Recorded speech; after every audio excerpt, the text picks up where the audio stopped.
Maria Cláudia, Fala, Raquel. falando no tempo do adolescente e no processo, né, socioeducativo, não há uma possibilidade de avaliação e acompanhamento mais próximo do adolescente, de modo que no dia a dia ele tenha uma perspectiva do tempo dele ali do tempo dele no sistema, um sistema não aberto, que dê uma perspectiva de como vai ser a trajetória dele ali naquele contexto. Não é, eu acredito que não seja só assim, quando eu vou sair daqui, né? Uhum. Mas o que eu estou fazendo aqui e o que eu faço aqui, né, vai ser importante para mim, né? E como que ele pode trabalhar e fazer a reflexão analisando a infração cometida, o motivo dele estar ali, né? E as perspectivas que ele possa ter de vida, né? Para frente. Como é que isso é trabalhado? E se isso não permite o adolescente, né, compreender melhor por que ele está ali e ter uma compreensão também, né, do próprio desenvolvimento dele, a importância de ele ter uma outra trajetória, como eu vi naquela gravura lá, que ele tinha vários caminhos, né? Não só o caminho infracional, mas ele tinha vários caminhos que poderiam levá-los a outras trajetórias. Como o sistema socioeducativo tem trabalhado nesses termos? Ok, eu vou pegar ali o corte, então, para pensar naquela gravura que você mencionou, da entrada dele numa unidade de internação. Então, a entrada dele na unidade de internação, teoricamente, né, ela é seguida de uma averiguação da culpa dele, né? Então, existe uma mínima certeza, né, pelo menos legalmente falando, deveria haver uma mínima certeza de que sim, houve uma infração e ele é autor dessa infração, até porque esse é um princípio jurídico básico, né? Só existe, vou botar o crime aqui, porque é assim que a gente fala, só existe crime quando tem um criminoso, só existe uma infração quando há um infrator, tá? Abro um parênteses para dizer que na prática não é muito bem isso que acontece, porque na verdade a averiguação de culpa é um processo muito caro, que exige muita gente, então, e que nem sempre a justiça tem tempo e pessoas para fazerem isso. Então, muitas vezes é utilizada a remissão judicial, que é o menino vai diante do juiz e ele reconhece a culpa, e ao reconhecer a culpa, aquilo de alguma forma gera um perdão, que é a remissão, mas é o perdão cumulado de medida socioeducativa.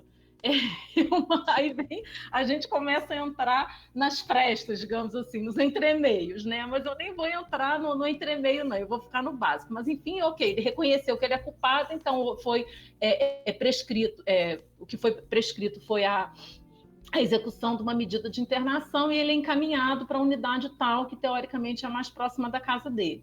Então, quando ele chega na unidade, Raquel, ele é produzido junto com ele, com a família dele, o Plano Individual de Atendimento, que é o PIA. E o Plano Individual de Atendimento, assim, mesmo que não tenha essa figura, é como se você fosse desenhar com ele essa gravura de trajetória, entendeu? Você vai desenhar com ele quais vão ser as metas que ele vai atender, sei lá, daqui a 15 dias, que é ter voltado para a escola na unidade, ter tido acesso ao atendimento em saúde XYZ, né? Você vai desenvolver com ele estratégias de responsabilização e você vai encaminhar para atividade de profissionalização. Então, esses 3 eixos, né? A responsabilização / restauração, a educação no sentido da escolarização e a profissionalização são os 3 eixos de objetivos que não deveriam faltar a um PIA. E dentro desse projeto, levando em conta o que levou ele para lá e levando em conta o que ele precisa alcançar, você consegue construir com ele um horizonte de metas internamente à instituição, ok? Dali algumas semanas, meses, sei lá o quê, vamos dizer que ele entrou em maio, em junho, ao final do semestre, normalmente ele vai dizer o seguinte: não, você está muito pouco tempo, você só vai entrar no próximo relatório, vou fazer um relatório parcial, mas não é ainda um relatório encaminhado ao juiz.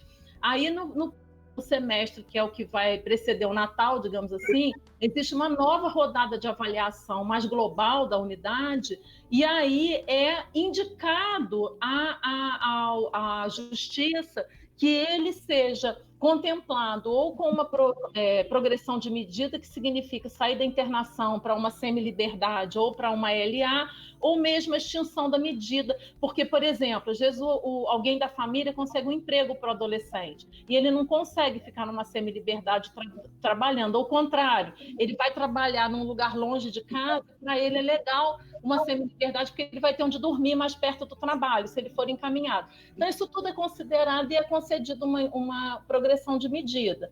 Mas só que para isso, quando tem um fato concreto, ele conseguiu um estágio, ele conseguiu um emprego, o filho dele vai nascer, coisas assim reais, às vezes o juiz é um pouco mais sensível.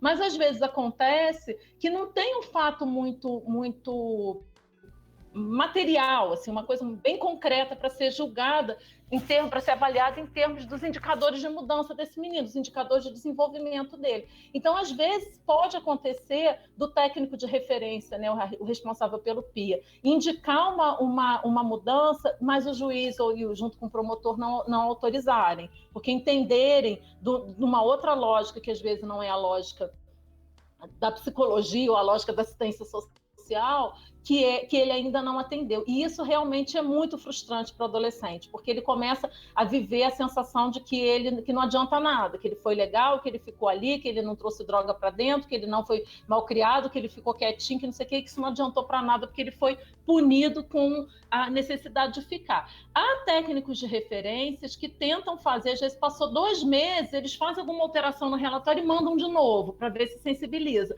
E às vezes acontece. Mas é o que eu quero dizer isso, a relação entre a temporalidade dos processos de mudança do menino e a temporalidade institucional, nem sempre eles caminham na mesmo ritmo, digamos assim, na mesma aceleração. Ana Cláudia, eu peço desculpas, porque a terceira vez que eu caí aqui do sistema, eu acabei ouvindo o início da sua fala pelo telefone celular. Eu perdi um pouquinho nisso, mas eu recupero depois lá no YouTube, né?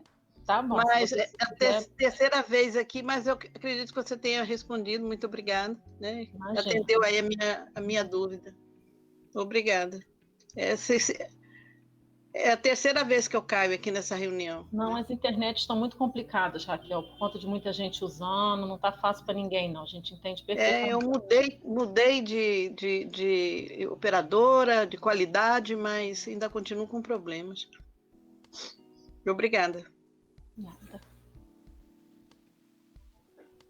E, professora Maria Cláudia, a gente observa muito isso, né, nas instituições que acolhem os adolescentes, né, para o cumprimento de medidas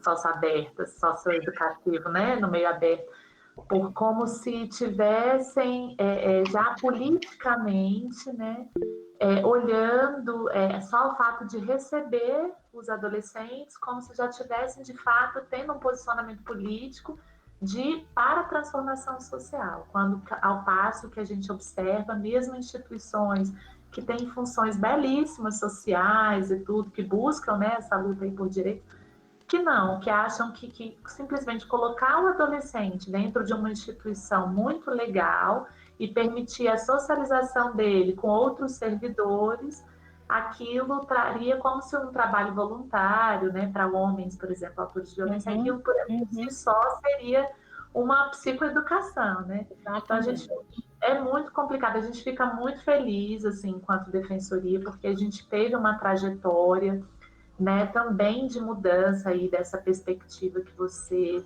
trouxe para a gente, né, desse enfoque a gente observa, né, na prática um caminhar enquanto instituição, né, enquanto defensoria, muito progressista em relação aos adolescentes, porque os adolescentes anteriormente chegavam na defensoria e quando eles cumpriam as suas medidas, né, de PSC ou de LA, eles eram lotados nos núcleos jurídicos.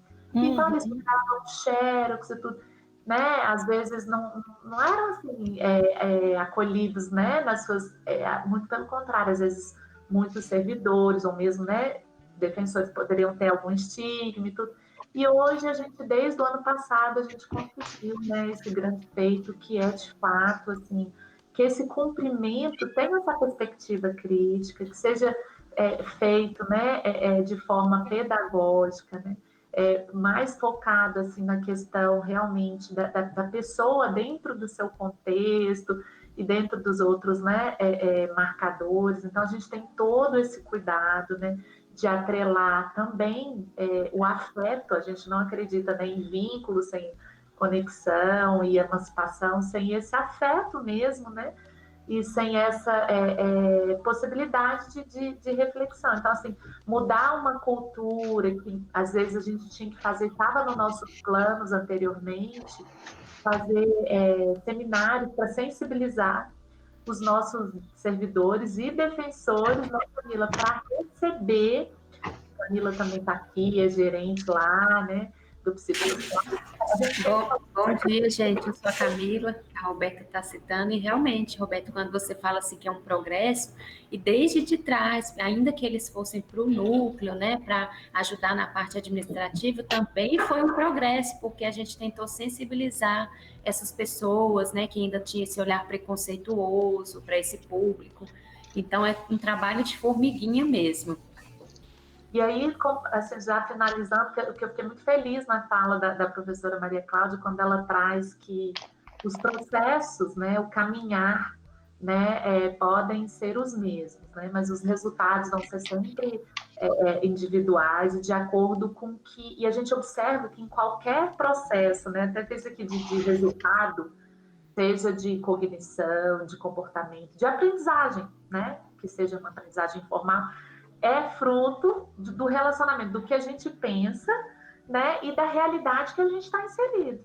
Então, como é que um jovem vai pensar diferente, né, se começa, né, na própria sociedade, Então, isso, estou adorando estar aqui, né, assim, acredito que esse espaço é muito importante, e que deveria, assim, que a gente poderia estar sempre pensando aí a nível, por fim, na apresentação da professora, ela trouxe aí as conquistas, né, e os desafios. Eu estou muito inquieta aqui, porque eu fico pensando, sim, de fato, a gente tem que ser muito positivo e pensar que realmente, de fato, já caminhamos muito e muitas conquistas foram alcançadas, né, mas a luta ainda é muito grande, né, a se pensar, por exemplo, eu penso ainda no nosso lugar situado, de fala e de uma instituição que realmente tem funções sociais e que ainda assim a gente luta para que isso seja entendido, né? Por exemplo, a gente teve um fato de um adolescente, uma época, lembra, Camilo? Pegou uma comida, foi lá, tinha uma comida no micro-ondas de um servidor, não lembro, e ele comeu a comida. Né? Então aí todo mundo, meu Deus, mas né, não tem limite. Não, será que a comida que não devia estar na barriga dele? Né? Tudo bem, ele comeu a comida. Né? Então, assim, pensar essas questões, assim, eu acho que são importantíssimas, principalmente para as instituições, para os servidores que vão estar ali em contato direto e vão ser pessoas de referência, para aqueles adolescentes, de fato, encontrarem ali naquele outro slide, né, bifurcações, outras possibilidades, né, senão os desafios vão continuar sendo maiores ainda. Né? Obrigada. Imagina. Fazendo só um comentário, Roberto, se você me permitir dar um exemplo, trazendo alguma coisa já do curso Renovação, a gente está em parceria, né, com a Defensoria, com 2 estagiárias de licenciatura, que num papel que a Thaís já ocupou na versão presencial, fazendo o curso online, né? E por conta das próprias condições de acesso reduzidas, né? Ainda piores do que as nossas, certamente, né, que eles têm, a SUAP pensou um curso que tivesse uma parte de atividades síncronas e uma parte de atividades complementares, e a Roberta nos convidou para fazer a licenciatura nas atividades complementares. Olha que exemplo legal, Roberta, se você me permitir, né, que reforça o quanto que quando a gente muda os processos, a gente cria condições de possibilidade para outros resultados. Eu acho que isso é a coisa que eu mais tenho aprendido com a psicologia do desenvolvimento. Falando isso de uma maneira bem radical e até pesada, mas para ajudar a gente a refletir. Um dia eu fui convidada para falar sobre o sistema socioeducativo brasileiro dentro de uma classe de psicologia escolar na Dinamarca. Foi uma experiência bem exótica que eu tive. Eram alunos que estavam... inclusive, eu conheço unidades socioeducativas de internação, cheguei a visitar nesse pós-doc que eu fiz na Dinamarca, mas dessa vez eu fui com estudantes de psicologia que fazem um mestrado lá, que corresponde a esses 1 ano e meio final do nosso curso aqui, né, que lá são 3 anos e meio, mais um mestrado. E aí eu pedi que eles assistissem pelo YouTube o Cidade de Deus, para falar um pouco sobre as condições de produção da violência juvenil a partir do Cidade de Deus. Eles ficaram chocadíssimos. E depois eu discuti a questão, né, das concepções sociais sobre violência juvenil e fui desconstruindo esse discurso. E a certa altura do campeonato, eles me perguntaram, mas diante de um cenário tão complexo como esse, como que é o trabalho? O que um psicólogo escolar faz dentro de uma unidade de internação? Aí, aliás, dentro do sistema socioeducativo, eu brinquei com elas, falei assim, falei sério, porque eu concordo mesmo com isso. Falei, a primeira ação de um profissional da socioeducação é agir para que o menino fique vivo. E é verdade, a gente sabe que até decisão de onde que você coloca, qual módulo que você coloca o menino dentro de uma unidade de internação, ou que horas que você chama ele para uma entrevista numa unidade meio aberta, ele vai ou não encontrar com outro da gangue rival, faz diferença. Mas, enfim, para além dessa coisa mais radical, né, que é poder construir um momento seguinte de que ele continue vivo, e aí é uma questão bem adaptativa mesmo, no sentido darwiniano do termo, o que a gente muda no processo cria outras condições de futuro. E aí eu queria comentar, né, que a gente está no curso há 2 semanas e a gente, nas atividades complementares, a gente está criando um espaço de interação entre eles. Não sei se a Roberta caiu, não sei, eu deixei de vê-la aqui, eu estava enxergando, parei de enxergar. Mas sim, ela caiu, Maria Cláudia, caiu a conexão dela. Mas eu falo com você como interlocutora, Camila, depois você conta para ela. Okay, eu fiquei encantada com a participação dos meninos na segunda aula, que foi quarta-feira, e eu atribuo modestamente uma parte da participação deles ao fato deles terem tido um espaço para se comunicar entre eles e com a gente ao longo da semana, que fez com que eles chegassem no segundo encontro muito mais familiares e se sentindo acolhidos na sua possibilidade de expor ideias, né? Então é tão interessante porque foi uma mudança simples, foi uma necessidade que foi criada, né, Roberta? Eu estava contando para a Camila da participação dos meninos na segunda aula que você fez a palestra lá, que eu achei assim, que eles primeiro começaram participando pelo chat e depois... E caiu de novo. Continuaram participando verbalmente, né, se expressando, e que é isso, a gente, para atender a uma necessidade, a gente criou um outro processo, uma outra dinâmica, e essa dinâmica já está criando outros resultados. E é nisso que a gente vai intervindo no processo, e quando a gente vê, a gente está conseguindo outras coisas. Então, um exemplo, como não é tão complicado assim, não é tão... abraçar o torar a unha, vai ter atividade complementar, vamos tentar fazer dinâmica e interessante. Então, a gente começou com eles falando sobre eles, depois falando sobre música, depois falando sobre filme, depois já vai entrar na escola já para falar sobre eles e o outro. E com isso, talvez, a gente esteja fazendo um atendimento em meio aberto, que está possibilitando, né, eu conversei já várias vezes pela Vida Fora com a Daiane, né, que é a atual diretora da Subsecretaria da Diretoria de Meio Aberto dentro da Subsecretaria do Socioeducativo, e ela fala, tão difícil às vezes para alguns adolescentes trazê-los na unidade, mais do que uma vez por mês, dependendo das condições financeiras, né, do sistema e dos meninos, e fica aquela coisa meio cara crachá. Eles vêm, a gente pergunta, e aí, está na escola? Como é que está na comunidade? Está trabalhando? Está estagiando? Como é que está a mãe? Como é que está o pai? Como é que está você? Sei lá, faz meia dúzia de perguntas e manda embora. E esse tipo de contato que a gente está com ele está podendo fazer com que a política pública reverbere de uma forma muito mais intensa, né? Então, a gente está bem feliz assim, de estar podendo participar dessa parte da atividade. Só agradecer, Maria Cláudia, dizer que o contentamento também é recíproco, né? Eu também estou muito feliz, porque às vezes a gente precisa, né, não ficar de fato engessado, né? Não, essa tem que ser presencial, não vai ter alcance, e olha a surpresa que a gente está tendo atrelada aí às atividades, né, complementares. Então, às vezes pode ser uma nova, de repente um novo despertar atrelado aí à tecnologia. A gente sabe o tão quanto, né, os jovens e a vida deles, né, de socialização também está atrelada né, a tecnologia, mesmo jovens que têm menos recurso, né? E às vezes uma morte nessa socialização também é uma morte, né? Precipitada. Então a gente está muito otimista, né? E assim, isso não seria tão eficiente, e acredito que eficaz se também não tivesse, né, esse apoio da universidade na sua pessoa e com essas atividades complementares, para de fato atrelar, né, relacionar o pensamento com seus contextos, né, para ir uma mínima possibilidade, né, assim, de esperança, né, já que a gente tem vários gritos aí de resistência e de socorro, né? Acho que é isso. Fui tentar desligar o microfone, que da outra vez eu saí, eu fui tentar desligar o microfone e saí sem querer. Tranquilo.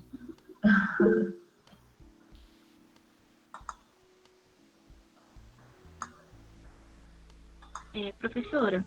Sim. Aproveitando essa interlocução, né, da defensoria, eu queria perguntar para a senhora como a gente faz para ter uma atuação, né, enquanto psicólogos, com a interface jurídica nessa construção de uma justiça juvenil crítica, né, que não coadune com essas hierarquias de poder, a gente sabe que tem, mas com um caminho de reconstrução, reconfiguração e conscientização da realidade brasileira. Não sei, essa ação, né, mais voltada também para os direitos humanos. Quais são as dicas, assim, se for possível, para orientar a gente com os futuros profissionais, né? Brincando, né, a pergunta de $1 milhão, né? Não tem uma resposta única, mas enfim, quisera eu ter uma bola de prata, né, para essa pergunta. Mas olha só, eu acho o seguinte: primeira coisa é que a gente, como é que eu posso dizer? A gente tem lidado com uma complexificação do sistema, até porque quanto mais, vamos dizer, quanto mais vagas temos no sistema socioeducativo, mais gente trabalha, mais dinheiro ele custa, portanto, ele tem que ter mais dispositivos de controle para justificar os recursos que são utilizados para a operacionalização da política pública, e é muito relatório, e é muito dado que tem que ser gerado, e muita coisa, e acaba comprometendo o nosso olhar e o nosso posicionamento na direção daquilo que é a finalidade do trabalho, que é o adolescente e seus processos de mudança, digamos assim, na linha do tempo. Tá? Então, muito do que a gente tem conversado, né, com os profissionais do sistema, só para poder entender um pouco, né, quando eu falo que existe uma expansão do sistema, eu estou falando aqui especificamente na carreira socioeducativa, né, para quem é psicólogo e está namorando com essa possibilidade, só explicar um pouquinho como é que isso funciona. Antigamente se falava, né, dos especialistas que atuavam na socioeducação. Hoje em dia existe uma carreira que chama especialistas em assistência social, e os especialistas em assistência social, eles englobam 3 áreas técnicas, aqui no DF pelo menos, tá? Psicólogos, assistentes sociais e pedagogos, né? Existem outros sistemas que têm profissional de enfermagem e tem profissionais de direito também, que já fariam uma parte também desse trabalho de defesa de direitos de educação para a cidadania dentro do próprio sistema. Até onde eu tenho conhecimento, se vocês tiverem, me corrijam, na subsecretaria do atendimento socioeducativo não tem a carreira de advogados trabalhando como advogados entre os técnicos. Pode ter pessoas que têm formação de bacharel em direito, que fez concurso para agente socioeducativo, etc. e tal. Então, essas 3 áreas, Thaís, elas deveriam estar trabalhando numa perspectiva interdisciplinar, deveriam não, o esperado é que elas trabalhem numa perspectiva de equipes multiprofissionais e com metodologias, com estratégias interdisciplinares, para criar um olhar mais, digamos assim, completo, mais diverso sobre esse adolescente. E esse olhar, né, desse confronto entre diferentes perspectivas, ele já é em si uma estratégia que facilita o se adotar uma perspectiva crítica, porque sempre que a gente tem uma percepção do fenômeno e a gente identifica na percepção do outro issozinho de diferente do que a gente vê, já peraí, poxa, mas por que ele pensa diferente? Meio que a gente suspende a nossa crença, né, a nossa maneira de pensar sobre aquilo e reflete sobre o outro. Não sei que a gente seja uma pessoa muito engessada, muito endurecida, mas, no geral, esse debate de ideias, esse diálogo com o outro, ele já é em si favorecedor de uma perspectiva mais crítica sobre a visão de cada um e de construção de uma outra possibilidade, né? Eu abro até um parênteses para dizer que a gente acabou de fazer um curso de extensão voltado para agentes socioeducativos, um curso de 60 horas, 20 semanas, né, 3 horas por semana. Não foi muito grande o número de participantes, mas foi bem interessante, tanto pelos resultados do curso, o curso ficou famoso, todo mundo, quem é fulana que fez esse curso, fulana da UNB que deu, foi orientando a minha de doutorado, e ele acabou gerando dados para uma segunda pesquisa de mestrado também. E uma das queixas principais que surgiu, né, era no formato de oficinas, com muito debate, era exatamente o isolamento. Quando eu trabalho de uma forma isolada, e esse é um problema do agente socioeducativo, no meio aberto ele trabalha de uma maneira mais integrada ao técnico, que muitas vezes eu vou em reunião, às vezes em um AMAS que me chamam, e eu nasci na reunião e não consigo nem saber quem é agente, quem é técnico. Quando eu entro numa unidade de internação, essa diferença grita. Porque o agente, ele automaticamente ele assume uma postura mais policialesca, ele se veste de uma forma que parece um policial do BOP, é o coturno, é a roupa preta, é o colete, é tudo que escrito agente atrás para que ele seja reconhecido, e eles têm uma série de argumentos para defender por que é assim, mas ainda que eles, muitas vezes, baseados em argumentos com os quais eu não concordo, eles defendam a necessidade dessa postura mais policialesca, eles ainda assim, eles queixam da dificuldade, eles valorizaram o curso por isso, por criar um espaço onde todos puderam sentar e conversar, porque o isolamento ele favorece a reprodução das práticas, ele favorece o preconceito. Então, a primeira estratégia seria trabalhar em grupo. A segunda estratégia, que eu acho que é um pouco até, digamos assim, o norte, né, a bússola que a gente tem adotado com a Defensoria, e foi o que permeou também um pouco a fala da Roberta no início, que eu lembro que quando a Roberta chamou a primeira vez para conversar, me chamou a atenção na sua fala, Roberta, você falou, olha, a gente realiza essa mesma proposta com moradores de rua, com homens autores de violência, com mulheres empreendedoras, enfim, com diferentes grupos, né? E a gente não tem tanto desafio quanto com o adolescente. Então, só o fato de você reconhecer esse desafio é você reconhecer que toda atuação profissional, ela tem que ter uma sensibilidade ao contexto. E essa é uma outra questão que a gente identifica também em escola, em diferentes contextos comunitários, que é a dificuldade da gente ultrapassar uma visão que eu chamo, para não ser mais preconceituosa, meio ambulatorial da psicologia, que é aquela coisa, eu adolescente, eu indivíduo, eu do lado da mesa, ele do outro lado da mesa, ou pessoa, ou mulher, ou criança, ou quem quer que seja, né? E entender que eu posso reproduzir uma prática mais convergente com uma prática clínica em qualquer contexto no qual eu esteja. Então, primeiro, eu trabalho em grupo, segundo, eu confronto com a diferença, o terceiro, a sensibilidade ao contexto.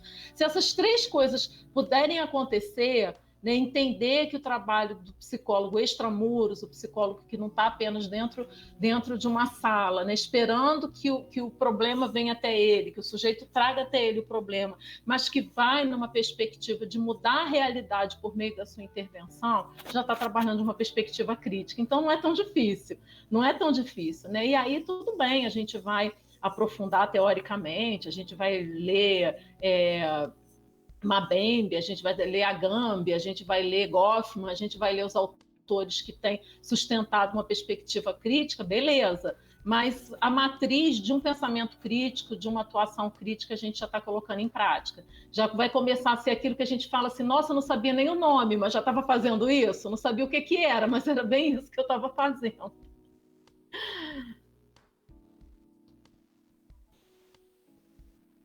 Obrigada, professora. Tem um pessoal participando no chat, eu queria convidar para abrir o microfone. Quiserem compartilhar aqui as Lauane e Heloísa, com a vontade, gente.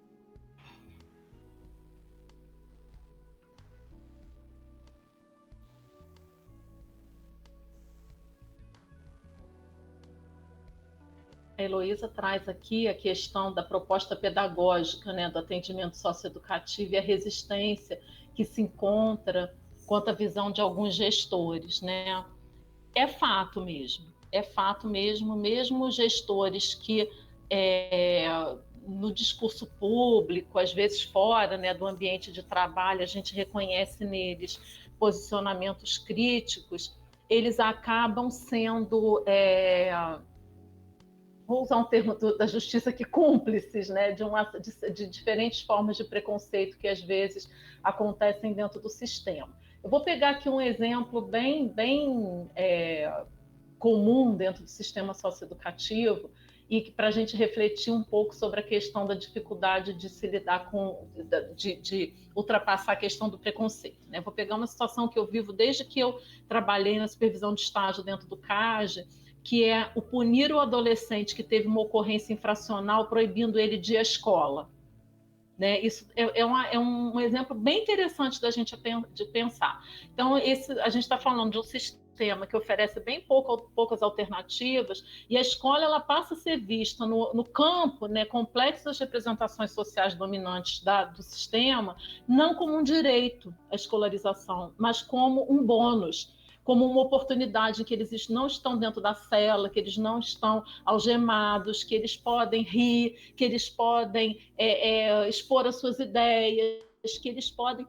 Então, eu, quando atuava no CAGE, às vezes a gente chegava lá, a gente trabalhava na forma de oficinas psicopedagógicas para tentativa de superação de problemas de aprendizagem. Estava até contando outro dia para os meninos no grupo de pesquisa que a gente trabalhava, por exemplo, não foi com vocês não, foi na supervisão da licenciatura, trabalhava com origami, a gente trabalhava com conceitos matemáticos a partir do origami, reta, medida, ângulo, tudo usando o origami, a dobradura do origami, né? E foi uma experiência, assim, só para a gente mostrar como é que quando a gente oferece pérolas a gente ganha. Só contar esse caso para vocês que foi bem bacana para a gente. Nós fizemos, né, durante um ano inteiro essa oficina de origami. No fim, os meninos estavam pegando, na época, hoje em dia isso não é mais possível, mas era autorizado que os meninos fumassem dentro do CAGE, se a família levasse, eles tivessem acesso a cigarro, eles podiam fumar, e os meninos pegavam qualquer pedacinho que eles conseguiam da embalagem do cigarro para fazer dobradura. E no final, né, eu tinha uma estagiária na época que era de origem Nicei, e ela contou para eles lá um dia sobre o significado, a simbologia em torno do tsuru. O tsuru é aquele passarinho, aquela dobradura de origami que você faz um pássaro pequenininho assim, e aquilo tem uma lenda, né, que você dá de presente de casamento, dá de presente de Natal, que se você der 1000 tsurus, ou seja, você dedicar o seu tempo a fazer 1000 unidades daquela dobradura de passarinho, você está oferecendo, né, doando para o outro felicidade eterna. Né? Então, você deseja e quer que o outro tenha felicidade para o resto da vida quando você doa 1000 tsurus. E a estagiária, então, contou essa lenda lá, e aí a gente começou. Do tempo que a gente tinha, que devia faltar, sei lá, 1 mês e meio para o Natal, a gente estava lá dobrando tsuru, e a gente fez uma árvore de Natal de tsurus. A gente pegou um galho seco lá no quintal do CAGE, pendurou os tsurus que a gente tinha na árvore de Natal. E o ano terminou, no outro ano acabou, a gente ainda ficou uns meses, mas acabou tendo um problema do nosso grupo com o CAGE, que quase levou todos os estagiários para a polícia, porque foi encontrado dentro de uma situação horrível, foi encontrado dentro de uma caixa de jogos, que a gente levava jogos para lá, uma chavinha de fenda pequenininha, que era de uma aluna que tinha uma perna mecânica. Ela jogou dentro da bolsa e aquilo acabou indo junto com o brinquedo, e aquilo foi considerado uma situação que colocou o grupo em risco, porque se um menino pega aquela chave de fenda pequenininha, podia fazer um estoque com aquilo, e isso acabou descontinuando o nosso trabalho no outro ano. Passou o tempo, uma aluna minha de pesquisa começa a fazer uma pesquisa dentro de uma unidade de semiliberdade em Taguatinga, e um dia a pesquisa dela envolvia algumas observações que eu fui lá para participar da observação. E estou lá, isso foi 2 anos depois, e estou lá, e de repente vem um agente socioeducativo, que na época ainda era agente de segurança, e começa: mas eu conheço a senhora. Aí eu falei: você me conhece de onde? Você mora em tal lugar? Não, a senhora estudou não sei onde. Eu não sou daqui de Brasília, eu não fiz a escola fundamental aqui, no ensino médio. A senhora mora não sei onde? Não, não moro. Aí, de repente, ele olhou para mim e falou assim, já sei, a senhora é da árvore de Tissuru que está no CAJ até hoje, né? Porque o CAJ não tinha sido desmontado ainda. Gente, aquela intervenção material, né, que foi feita, e o significado que acabou sendo acolhido pelo grupo com a história dos Tissurus, fez com que o Natal passasse, o outro ano inteiro passou, o Natal chegou de novo, o outro ano, e eu não sei se ainda estava, porque o cara tinha sido deslocado, mas o que nos chamou a atenção foi não apenas o objeto ter ficado lá, como ele lembrar de mim a partir do objeto, né?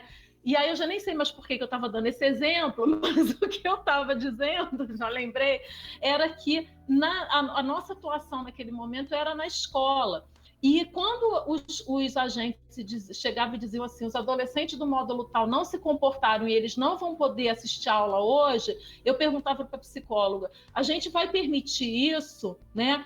A gente que tem alguma formação, não sei se vocês têm, já de estágio, enfim, ou da disciplina de psicologia escolar, a gente aprende que a escola tem que estar presente para a polícia não tá presente. Paulo Freire falava isso, né? A gente oferece a educação para que eles encontrem a solução dos problemas nos livros e não nas armas, né? E, na realidade, quando você proíbe a educação, você impede que a educação seja feita, você se processe, estamos aumentando a probabilidade ou diminuindo a chance de que a intervenção socioeducativa seja eficaz. No entanto, o que eu escutava, né, da profissional de psicologia que atuava dentro da escola naquele momento? Mas na hora que tem as rebeliões, e tinham muitas rebeliões, a gente sabe disso em alguns momentos no CAJ, são os agentes socioeducativos que nos protegem. Então, muitas vezes, eu estou contando isso tudo para dizer que a gente vê publicamente até um discurso também de afirmação dos posicionamentos críticos, sabe, Thaís e Heloísa. Mas quando chega na realidade socioeducativa, a gente é um trabalho realmente de formiguinha, né, que alguém também aqui falou da necessidade dessa formação contínua, que é para mostrar, e hoje, agora, em 2019, nos dados do curso que foi falado, a gente tem falas de agentes socioeducativos que falam que ele não vira as costas para o adolescente, porque ele não confia naquele adolescente estar atrás dele e do que esse adolescente pode ser capaz de fazer se ele virar as costas. A gente ouve de pessoas que atuam dentro do sistema, infelizmente, que eles não se sentem obrigados a falar bom dia para o adolescente, porque não tem lei que obrigue ele a falar bom dia. Né?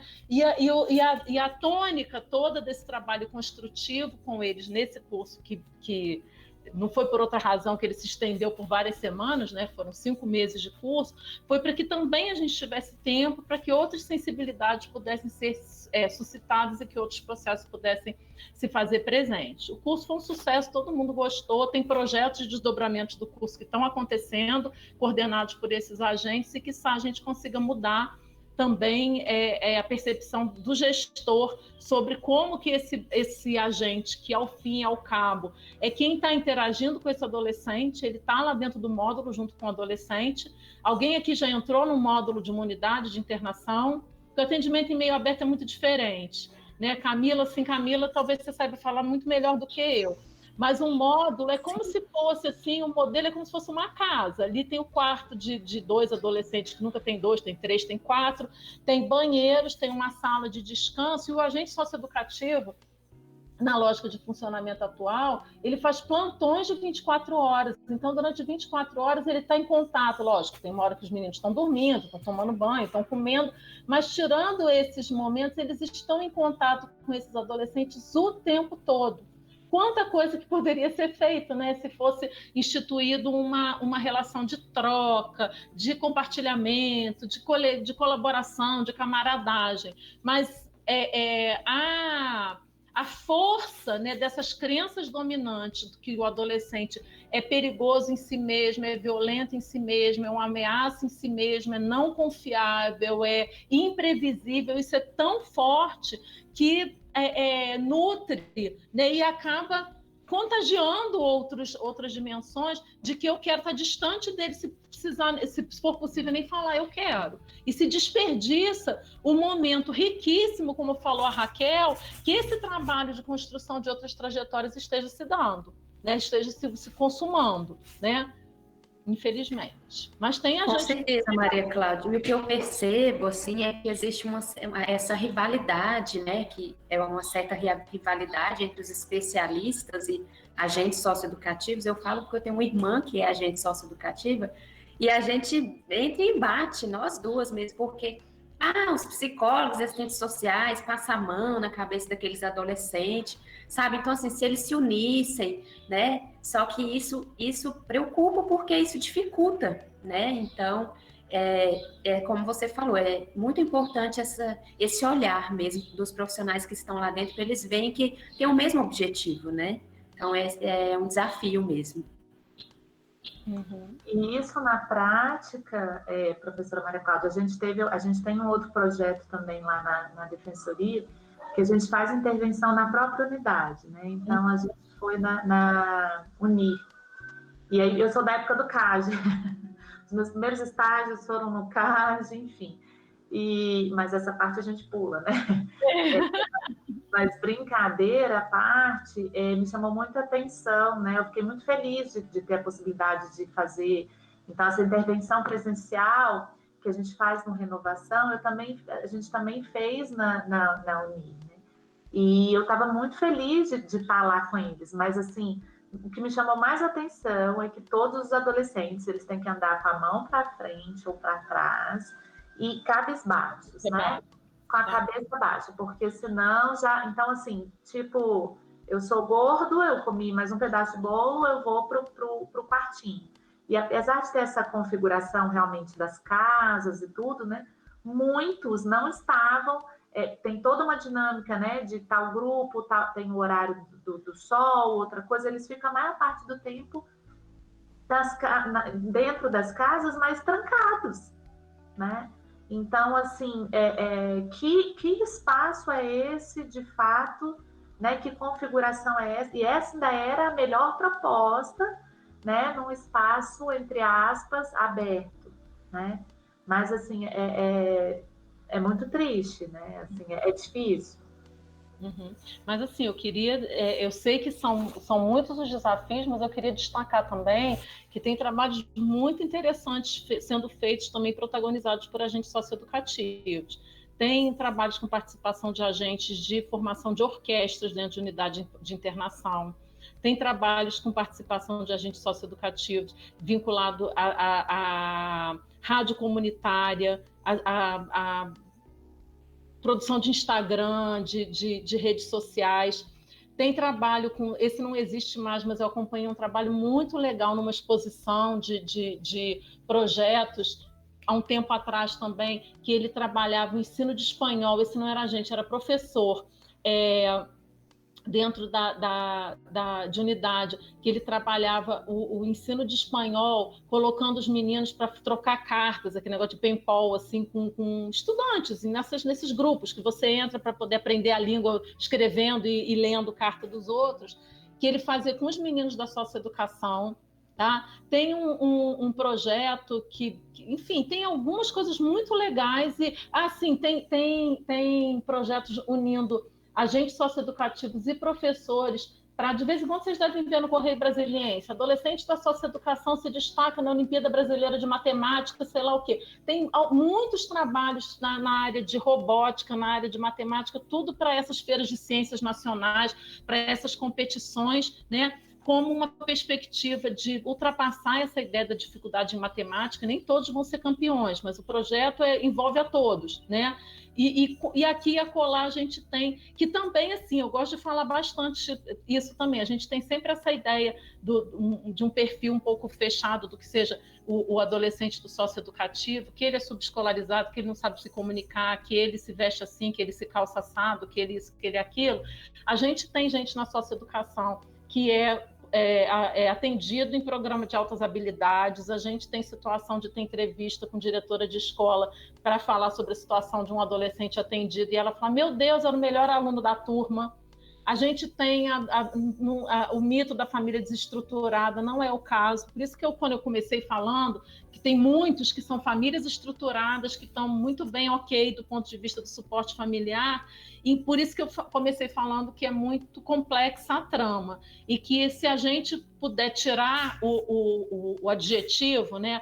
Outro dia eu li um texto bem interessante, sim, no texto que a gente discutiu ontem, que ela falava começava fazendo uma metáfora com o Zorro, né, que era o Zorro e o Tonto, né, por que o nome do índio não foi traduzido, que isso já tem um certo sarcasmo no nome do índio, e aí ela fala, né, o índio perverso não é um adjetivo, é como se fosse uma locução, né, o índio já é perverso em si. O adolescente, ele já é autor de ato infracional como se já fosse uma locução, né, já faz parte da identidade dele ser infrator. E quando a gente começa a gente entende que isso não é uma locução, que ele é um adolescente, ele é um sujeito, o que a gente vai aprendendo, né, com os anos, e eu me coloco nesse lugar, nesse momento da minha vida, né, a gente vai vendo que é um berço de potencialidades, que tem coisas desse adolescente que o sistema não dá conta de enxergar, que não dá espaço para se multiplicar, e que tem muitas potencialidades que uma série de situações sociais que foram